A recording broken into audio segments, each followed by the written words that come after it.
the question was, if you want to come back to it, that, you know, how, as we age, as we get older, how do we cope? We change our coping style. I think we have a tremendous advantage. It's been rather interesting talking to seniors about this, because I learn a lot every time I speak. I mean, this is how I get my information. First of all, our database is much better built, obviously. We may lose our memory a bit, which is good, because some of these experiences that we've had that are irrelevant to our post, I don't want to call it retirement, because I think retirement is bad for your health, but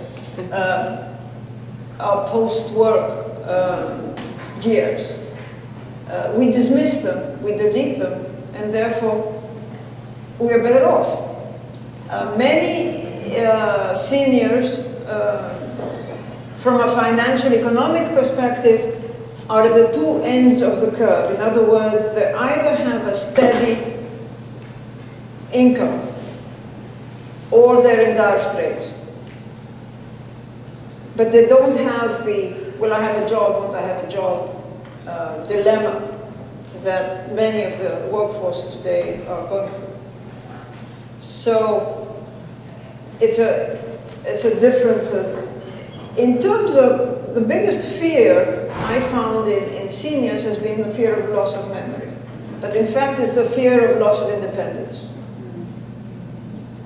Because there's more than memory, obviously, in loss of independence, the loss of being able to get on the bus or to drive or, you know, do simple things like that. The loss of memory is interesting, but it is not really loss of memory. Well, two things. One, the hormones in the stress response chew up the memory cells in the brain.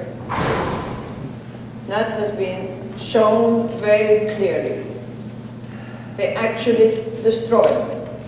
Can you regenerate them? Probably. With the new things we know about the brain and how it can recover, probably. But you have to provide, to nurture it. You have to protect the ones from getting burned, and you want to stimulate in small doses the recovery of memory. But it is not memory you lose as much as you lose retrieval. Have you noticed? I do all the time. It's not that I forget the name of so-and-so. It's that at this point in time, I cannot think of it for the life of me. And that is a question of retrieval. And you know what? Your computer is exactly the same way. You may not be able to access something, and you come back the next day, and you know, it's fine. You can access it quite nicely. So you should not get upset with an inability to retrieve something at some point in time. It'll come to you. Just shrug it off and say, okay, I can't think of it right now, but it'll come to me.